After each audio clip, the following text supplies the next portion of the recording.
Breaking news చూస్తున్నాం. Hyderabad Durgam Cheruvu cable bridge పై bike లో మంటలు చెలరేగాయి. మంటల్లో బైక్ పూర్తిగా దగ్ధమైంది. ప్రమాదం కారణంగా కేబుల్ బ్రిడ్జ్ పై ట్రాఫిక్ నిలిచిపోయింది. ఫైర్ సిబ్బంది మంటల్ని ఆర్పివేశారు.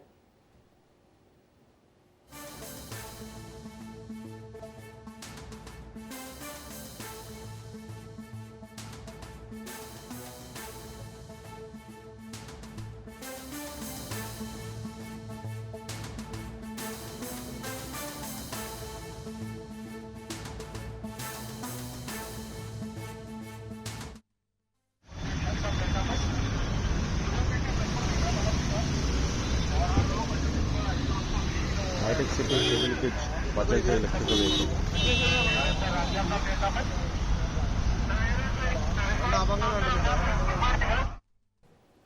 హైదరాబాద్ దుర్గం చెరువు కేబుల్ బ్రిడ్జ్ పై బైక్ లో మంటలు చెలరేగాయి.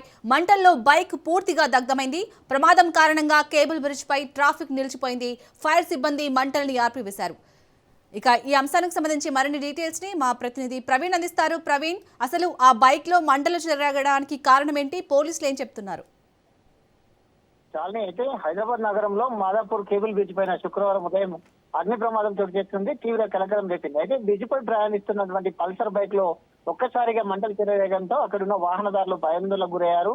ఆ మంటలు వేగంగా వ్యాపించడంతో బైక్ మొత్తం అగ్నికి ఆహుతైనట్టుగా కూడా తెలుస్తుంది. అదే మంటలు రావడం గమనించిన వెంటనే బైక్ రైడర్ వాహనాన్ని రోడ్డు పక్కన నుంచి తప్పించుకున్నటువంటి సంఘటన చోటు చేసుకుంది. అయితే ఘటన జరిగిన సమయంలో బ్రిడ్జ్ పైన వాహనాలు లేకపోవడంతో కొంతసేపు ట్రాఫిక్ అంతరాయం ఏర్పడింది. అయితే స్థానికులు వెంటనే ఫైర్ సిబ్బందికి సమాచారం అందించారు. సమాచారం అందుకున్నటువంటి ఫైర్ సిబ్బంది ఘటనా స్థలానికి చేరుకొని మంటలను అదుపులోకి తీసుకుని వచ్చారు. అయితే అప్పటికే బైక్ మొత్తం టోల్గా పూర్తిగా దగ్ధమైనట్టుగా కూడా తెలుస్తుంది. ఈ ఘటనలో ఎలాంటి ప్రాణ నష్టం జరగలేదంటూ కూడా అధికారులు తెలిపారు. అయితే అగ్నికి ప్రమాదాల కారణాలు అయితే ఇంకా తెలియలేదు. షార్ట్ సర్క్యూట్ కారణంగానే మంటలు చెలరేగి ఉండవచ్చు అనే ప్రాథమిక అనుమానాలు అయితే వస్తున్నాయి. అయితే ఈ ఘటన పైన పోలీసులు కేసు నమోదు చేసి దర్యాప్తును ప్రారంభించారు. బైక్ లో మంటలు చెల్లడానికి గల కారణాలపైన పూర్తి స్థాయి విచారణ చేపట్టవలసిందిగా అయితే అక్కడ అధికారులు కూడా ఇంకా విచారణ చేపడుతున్నారు.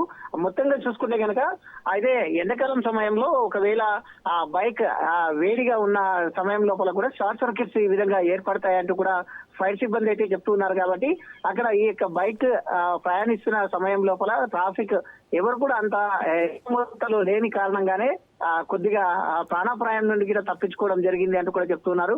అదే కనుక ఒకవేళ ట్రాఫిక్ లో కనుక ఉంటే తీవ్ర ప్రమాదం అయితే చోటు చేసుకునేది అంటూ కూడా చెప్తున్నటువంటి పరిస్థితి చూస్తున్నాం. ప్రవీణ్, అసలు ఆ బైక్ ఎవరిది? ఆ బైక్ అతను ఏం చెప్తున్నాడు దీనిపై? ఎస్, అయితే హైటెక్ సిటీ నుండి వస్తున్నటువంటి క్రమం లోపల డ్యూటీకి వెళ్తున్న ఐటీ ఉద్యోగిగా తెలుస్తుంది. డ్యూటీకి వెళ్తున్నటువంటి సందర్భం లోపల అయితే అనుకోకుండా ప్రమాదం చోటు చేసుకున్నట్టుగా అయితే తెలుస్తుంది. కాకపోతే అది చిన్నపాటి షార్ట్ సర్క్యూట్ అని కూడా ప్రాథమిక విచారణలో తెలుస్తుంది. కాబట్టి అదే ఇంకా విచారణ అయితే కొనసాగుతుంది. ఏ విధంగా ఎందుకు బైక్ ఇంత ఒకేసారి ప్రమాదం కావడానికి గల కారణాలు ఏవై ఉంటాయంటే కోణం లోపల కూడా ఇంకా దర్యాప్తును అయితే చేస్తున్నారు. Right, thank you Praveen.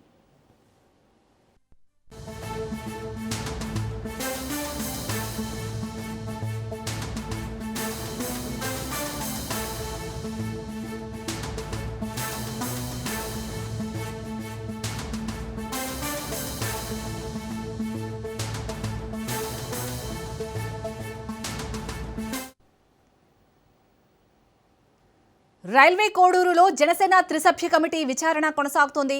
MLA Arava Sridhar వీణా ఇష్యూలో కమిటీ విచారణ జరుపుతోంది. రైల్వే కోడూరులోని రాజ్ రెసిడెన్సీలో విచారణ చేస్తుంది. పలువురు నేతలు కార్యకర్తలను కమిటీ విచారిస్తుంది. విచారణ అనంతరం పార్టీకి రేపు నివేదిక ఇవ్వనుంది కమిటీ.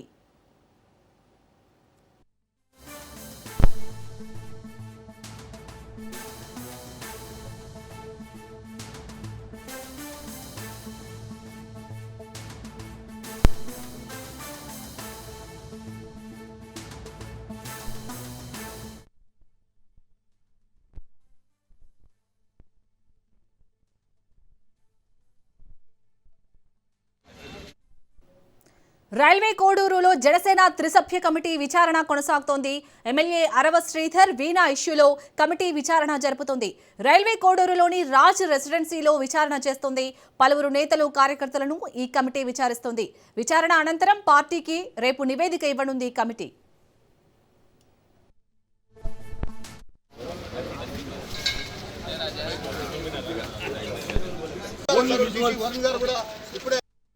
నువ్వేం ఒంటరివి కాదు.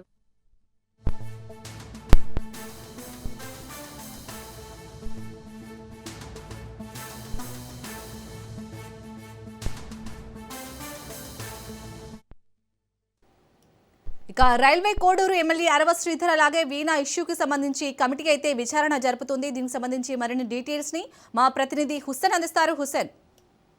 Okay, thank you Shalini. Janasena MLA Arava Sridhar వ్యవహారంలో తిరుపతి జిల్లా రైల్వే కోడూరులో పరిస్థితులు టెన్షన్ గా మారాయని చెప్పుకోవచ్చు. ఇప్పటికే రైల్వే కోడూరులోని రాజ్ కన్వెన్షన్ వద్దకు త్రిసభ్య కమిటీ సభ్యులు ముగ్గురిలో ఇద్దరు అక్కడికి చేరుకున్నారు. వీరిలో తంబర్లపల్లి రమాదేవి, టిసి అరుణ్ అనేటువంటి జనసేన నేతలు ఇక్కడికి వచ్చారు. మరో సభ్యుడైనటువంటి తమ్మిరెడ్డి రావాల్సి ఉంది. ఇదిలా ఉండగా ఆరోపణల్లో కీలకమైనటువంటి వ్యక్తిగా ఉంటున్న ఎమ్మెల్యే అరవ శ్రీధర్ రాజ్ కన్వెన్షన్ కు చేరుకున్నట్లుగా కూడా మనకు సమాచారం ఉంది. అయితే ఎమ్మెల్యే మాత్రం బయటకు కనిపించకుండా లోపలే ఉన్నట్లుగా సమాచారం ఉంది. అంతేకాకుండా బాధితురాలుగా చెప్పబడుతున్న హర్షవీణ మాత్రం ఈ పరిసర ప్రాంతాల్లో కనిపించలేనటువంటి పరిస్థితి.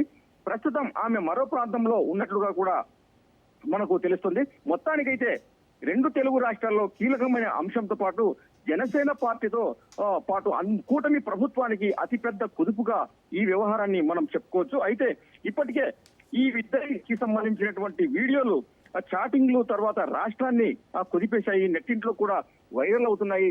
వారం 10 రోజులుగా ఇదే వ్యవహారము రెండు తెలుగు రాష్ట్రాలను పీడిస్తున్నాయనుకోవచ్చు. అయితే ఈ వ్యవహారానికి సంబంధించి జనసేనాని డిప్యూటీ సీఎం పవన్ కళ్యాణ్ తీవ్రమైనటువంటి ఆగ్రహంతో ఉంటున్నారు. నిన్న జరిగినటువంటి జనరల్ బాడీ మీటింగ్ లో కూడా ఈ విషయం ఏదో ఒకటి తేజ్ చేయాలని కూడా పట్టుబట్టారు. ఇప్పటికే ఆ పార్టీకి సంబంధించినటువంటి ముగ్గురు సభ్యులతో కమిటీ వేశారు. అన్ని ఆధారాలు కూడా ఇప్పటికీ చాలా వరకు సేకరించినట్లుగా కూడా మనకు సమాచారం ఉంది. అయితే ఫైనల్ గా అరవ శ్రీధర్ ను తర్వాత ఇక్కడ స్థానికంగా ఉన్నటువంటి మరికొంతమంది నేతలను విచారిస్తే అసలు విషయాలు బయటపడతాయి. హర్షవీణ తప్పు చేసిందా లేకపోతే అరవ శ్రీధర్ ఆమెను వశం చేసుకున్నాడా అనేటువంటి అంశాలను కూడా క్షుణ్ణంగా పరిశీలించేటువంటి అవకాశం ఉంది. ఈ ముగ్గురు సభ్యులు కూడా అంటే ఇవాళ సాయంత్రం వరకు ఇక్కడే ఉండి స్థానిక నేతలతో చర్చించే అవకాశం ఉంది. అంటే అంతర్గతంగా జరిగేటువంటి ఈ సమాచారంలో అంటే ఈ సమావేశంలో ఇప్పటికైతే లోపల ఏం జరుగుతుంది అనేటువంటి విషయాలు ఇప్పటికైతే బయటికి రాలేదు. లోపల మాత్రం ఇద్దరు సభ్యులతో పాటు మరికొంతమంది జన సైనికులు తర్వాత జనసేన పార్టీ నేతలు కూడా ఉండి చర్చిస్తున్నారు. అయితే సాయంత్రం వరకు అసలు విషయాలన్నీ బయటకు కొట్టేటువంటి అవకాశం ఉంది. అంతేకాకుండా స్థానిక రైల్వే కోడూరు నియోజకవర్గ పరిధిలో ఉంటున్నటువంటి 6 మండలాలకు సంబంధించినటువంటి నేతలు కూడా ఇక్కడికి చేరుకున్నారు. కార్యకర్తలు కూడా పెద్ద ఎత్తున ఇక్కడ హాజరయ్యారు. అదే విధంగా ఈ రాజ్ కన్వెన్షన్స్ పరిసరాల్లో పోలీసులు కూడా పెద్ద ఎత్తున మోహరించి ఉన్నారు. తాజా పరిస్థితులను బట్టి చూస్తే కనుక ఇక్కడ ఉద్రిక్త పరిస్థితులు నెలకొన్నాయి. ఏం జరుగుతుందో ఏమో అనేటువంటి విషయం కూడా ఇక్కడ అందరినీ ఉత్కంఠపరుస్తుంది. వాస్తవానికి ఈ వ్యవహారంలో అరవ శ్రీధర్ వ్యవహారంలో మాత్రము జనసేన పార్టీ అయితే ఖచ్చితమైనటువంటి ఒక నిర్ణయానికి అయితే వచ్చేటువంటి అవకాశం ఉంది. అయితే పార్టీ ఏ విధమైనటువంటి నిర్ణయం తీసుకుంటుంది, ఈ ఎమ్మెల్యేపై సస్పెన్షన్ వేస్తుందా, అంతేకాకుండా ఈ ఇష్యూలో అంటే ఈ ఇద్దరి ఇష్యూలో ఇంకొంతమంది ఇన్వాల్వ్ అయినటువంటి విషయాన్ని తర్వాత పార్టీ దృష్టికి తేలేనటువంటి అంశాలను క్షుణ్ణంగా పరిశీలించేటువంటి అవకాశం ఉంది. ఇవాళ రాత్రికి కానీ రేపు కానీ జనసేనాని డిప్యూటీ సీఎం అయినటువంటి పవన్ కళ్యాణ్ కు ఈ పూర్తి స్థాయి నివేదిక అందే అవకాశం ఉంది. తర్వాత తొలుత ఈ నివేదిక మాత్రము నాదెండ్ల మనోహర్ కు చేరుకునేటువంటి అవకాశం ఉంది. అక్కడి నుంచి నేరుగా పవన్ కళ్యాణ్ కు చేరి తన తుది నిర్ణయం తీసుకునేటువంటి అవకాశం ఉంది. అయితే ముఖ్యంగా మరొక విషయం ఏంటంటే ఇవాళ సాయంత్రానికి ఏదో రకమైనటువంటి అంశం ఏదైతే తేలేటువంటి అవకాశం ఉంది. ఇంకొక రకంగా చెప్పాలంటే స్థానికంగా ఉంటున్నటువంటి జనసేన సైనికులు మాత్రం ఖచ్చితంగా పార్టీకి ఇలా ఈ విషయం అది వ్యక్తిగత సంబంధం కాబట్టి అది వాళ్ళకే పరిమితం అయితే అది పార్టీకి అంటుకునేటువంటి అవకాశం లేదు. కాబట్టి పార్టీ మాత్రము ఖచ్చితంగా కడిగిన ముత్యం మాదిరే ఉంటుంది. మళ్ళీ వచ్చేటువంటి ఎలక్షన్స్ లో కానీ తర్వాత స్థానిక సంస్థల ఎన్నికల్లో కానీ జనసేన ఖచ్చితంగా ఫలితాలను మాత్రము ఇదే విధమైనటువంటి ఫలితాలను ఇస్తుంది అనేటువంటి ఆశాభావాన్ని వ్యక్తం చేస్తున్నారు శాలిని. హుస్సేన్ అంటే ఈ విషయం బయటికి వచ్చాక అరవ శ్రీధర్ ఒక వీడియో రిలీజ్ చేసి అజ్ఞాతంలోకి అయితే వెళ్ళిపోయారు. ఆ వీడియోలో చెప్పారు అసలు ఇవన్నీ ఫేక్ వీడియోలు, నాకు సంబంధం లేనివి అని చెప్పారు. సో మరి ఈ రోజు కమిటీ ముందు ఎలాంటి ఆధారాలు సమర్పించబోతున్నారు అవన్నీ ఫేక్ అని నిరూపించడానికి? అయితే ఇప్పటికీ ఒక విషయం అయితే మనము స్పష్టంగా చెప్పుకోవచ్చు. ఈ హర్షవీణ తనకు సంబంధించినటువంటి దాదాపుగా 500 వీడియోలు తన వద్ద ఉన్నాయని చెబుతూ ఒక సంచలనమైనటువంటి వీడియోను కూడా రిలీజ్ చేసింది. అంతేకాకుండా మీడియా ముందు కూడా అనేక రకమైనటువంటి తాజా ఉదాహరణలను కూడా అంటే అనేకమైనటువంటి ఎవిడెన్స్ ను కూడా ప్రూవ్ అంటే మీడియాకు చూపించడం జరిగింది. అయితే ఇందుకు సంబంధించి అరవ శ్రీధర్ కేవలము తనకు సంబంధించినటువంటి ఒకే ఒక పర్సనల్ వీడియోను రిలీజ్ చేసి ఆ తర్వాత కొంతకాలము కనిపించకుండా ప్రస్తుతము ఈ కమిటీ సభ్యుల ముందు హాజరైనటువంటి పరిస్థితి ఉంది. అయితే ఈయన ఏ విధమైనటువంటి ఆధారాలు కమిటీ ముందు వ్యక్తపరుస్తాడు, ఏ విధమైనటువంటి అభిప్రాయాలు చెబుతాడు అనేటువంటి విషయం మాత్రము ఇప్పటికైతే బయటికి వచ్చేటువంటి అవకాశం లేదు. అయితే ఈ వ్యవహారంలో తనను హర్షవీణ ట్రాప్ చేసిందనేటువంటి విషయాన్ని అయితే ఇప్పటికే తనకు సంబంధించినటువంటి వర్గీయుల ద్వారా కావచ్చు, తర్వాత వర్గానికి సంబంధించినటువంటి కావచ్చు, నేతలకు కానీ ఆయన చెప్పుకోవడం జరిగింది. చివరాఖరుగా నిన్న మొన్న 2 రోజుల్లో పవన్ కళ్యాణ్ సైతం కలవడానికి ఆయన ప్రయత్నించినట్టుగా మనకు సమాచారం ఉంది. ఏది ఏమైనప్పటికీ ఇవాళ సాయంత్రానికి మాత్రము అన్ని విషయాలు, అన్ని ఆధారాలు కూడా కమిటీ సభ్యులు సేకరించేటువంటి అవకాశం ఉంది. పార్టీ సభ్యుల ముందే అరవ శ్రీధర్ ఏదైనా చెప్పుకోవాల్సింది ఉంటే చెప్పుకునేటువంటి అవకాశం ఉంది. Shalini. Right, thank you Hussain.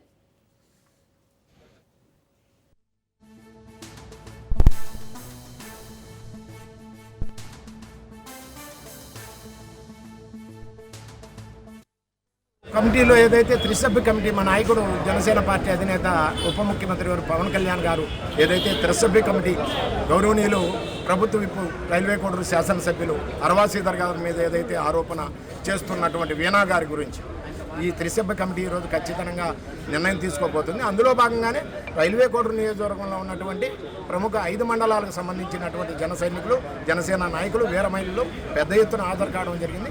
మా నిర్ణయాలు, మా యొక్క విధి విధానాలన్నింటినీ కూడా పార్టీ అధినేతకు అందిస్తారు. పార్టీ అధినేత తుది దశలో నిర్ణయం తీసుకొని ఖచ్చితంగా నేనైతే ఒకటి చెప్పగలను. మా నాయకుడు ప్రభుత్వ విప్పు రైల్వే కోడూరు శాసనసభ్యుడు కడిగిన ఆనిముత్యంలా ప్రజల కోసం, ప్రజా అభివృద్ధి కోసం ఖచ్చితంగా ప్రజల నిర్ణయంతో, జనసేనకుల ఆశీస్సులతో ఖచ్చితంగా మళ్ళీ రైల్వే కోడూరు అభివృద్ధి లక్ష్యంగా ముందుకు తీసుకెళ్తాడు. కడిగిన ఆనిముత్యంలో బయటకు వస్తాడని నేను మనసు. మున్సిపాలిటీ ఎన్నికల నేపథ్యంలో జగిత్యాల కాంగ్రెస్ పార్టీలో టికెట్ల లొల్లి తారాస్థాయికి చేరింది. కాంగ్రెస్ జెండా పట్టిన కార్యకర్తలకు కాకుండా బీఆర్ఎస్ నుంచి కాంగ్రెస్ లో చేరిన నేతలకు బీ ఫామ్లు ఇచ్చారని ఆరోపిస్తూ ఆందోళనకు దిగారు కాంగ్రెస్ కార్యకర్తలు. మున్సిపల్ ఎన్నికల టికెట్ల పంపిణీలో ఎమ్మెల్యే సంజయ్ కి టికెట్ ఇచ్చేందుకు అధిష్టానం మొగ్గు చూపడంతో కాంగ్రెస్ కార్యకర్తల్లో తీవ్ర అసంతృప్తి నెలకొంది. కండువా మోసిన కాంగ్రెస్ కార్యకర్తలకు పార్టీ బీ ఫామ్లు ఇవ్వలేదని కార్యకర్తలు ఆవేదన వ్యక్తం చేశారు. కాంగ్రెస్ కార్యకర్తల కడుపు కొట్టారు అంటూ ఎమ్మెల్యే సంజయ్ పై తీవ్ర ఆరోపణలు చేశారు. ఎమ్మెల్యే సంజయ్ ఇంటిని ముట్టడిస్తామని కార్యకర్తలు హెచ్చరించారు.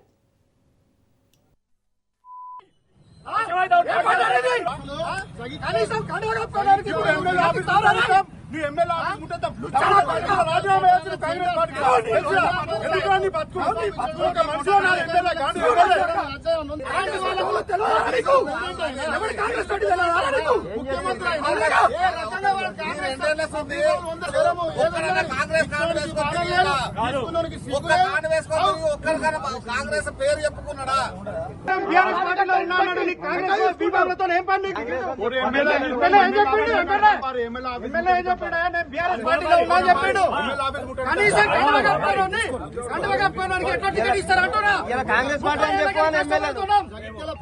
అర్థం చేసుకోరు. ఏంటి బీఆర్ఎస్ అంటే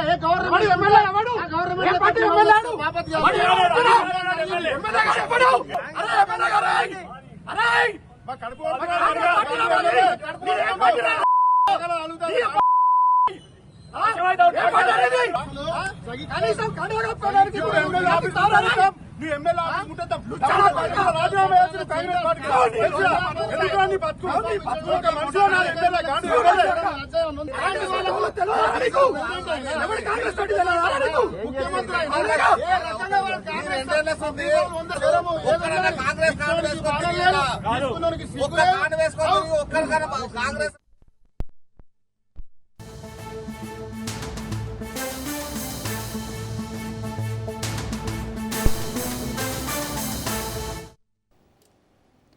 హుస్సేన్ సాగర్ లో దూకి యువతి ఆత్మహత్య చేసుకున్న ఘటన కలకలం రేపింది. కూకట్పల్లికి చెందిన విజయలక్ష్మి 2 రోజుల్లో వస్తారని ఇంటి నుంచి బయటకు వెళ్లింది.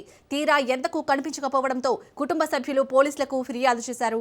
దీంతో పోలీసులు మిస్సింగ్ కేసు నమోదు చేసి దర్యాప్తు చేపట్టారు. దీంతో హుస్సేన్ సాగర్ లో మహిళ డెడ్ బాడీ లభ్యమైందనే సమాచారంతో ఘటనా స్థలానికి చేరుకున్న పోలీసులు విజయలక్ష్మిదేనని గుర్తించారు. ఘటనపై కూకట్పల్లి పోలీసులు కేసు నమోదు చేసి దర్యాప్తు చేపట్టారు.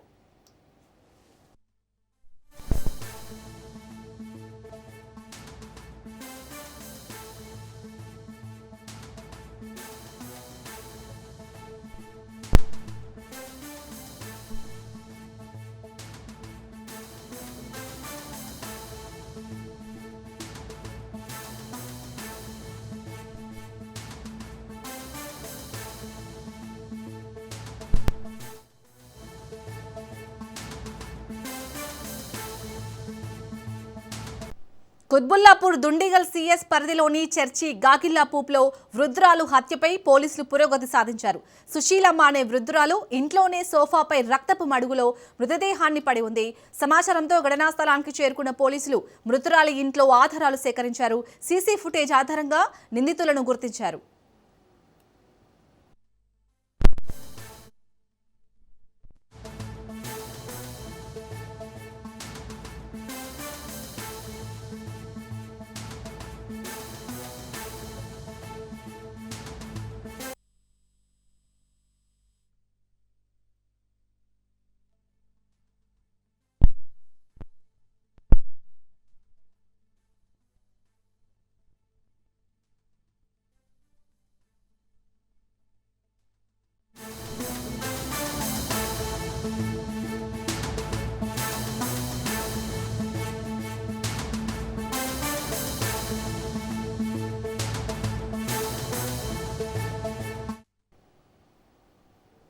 పార్లమెంట్ ఆవరణలో వైసీపీ ఎంపీలు ఆందోళనకు దిగారు.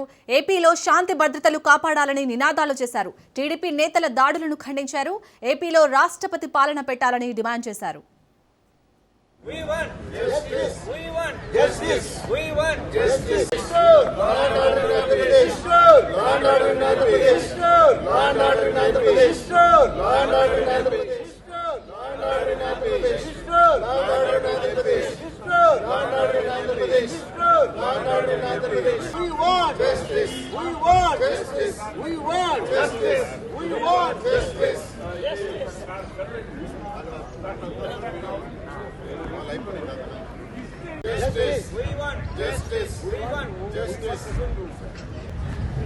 want president rule in AP.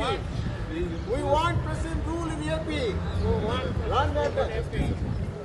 We want justice. We want justice. We want justice. We want justice. We want justice. We want justice. We want justice. We want. లోక్సభలో విపక్షాలు ఆందోళనకు దిగాయి. ప్రధాని మోడీకి వ్యతిరేకంగా విపక్ష ఎంపీలు నినాదాలు చేశారు. భారత్ యుఎస్ ట్రేడ్ డీల్ పై సమాధానం చెప్పాలని డిమాండ్ చేశారు. వెల్లోకి వెళ్లి విపక్ష ఎంపీలు నిరసన తెలిపారు. విపక్షాల ఆందోళనతో లోక్సభ వాయిదా పడింది.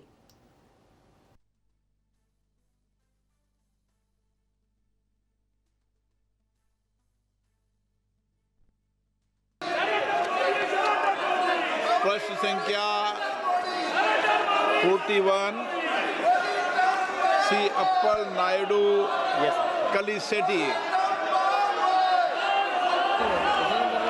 Question 41. प्रश्नकाल के अंदर नियोजित तरीके से बेल में आकर नारेबाजी करने का कोई तर्क है क्या? प्रश्नकाल तो माननीय सदस्यों का समय होता है, उसमें माननीय सदस्य प्रश्न उठाते हैं, सरकार की जवाब देते होती है। आप प्रश्नकाल के अंदर नियोजित तरीके से सदन के अंदर नारेबाजी करते हैं, ये उचित है क्या? आप सदन चलने दें।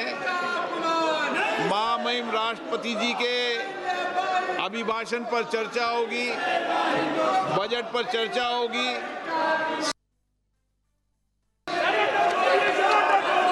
प्रश्न संख्या 41 सी upper Naidu कलिसेटी. Question party 1, Adhiksha.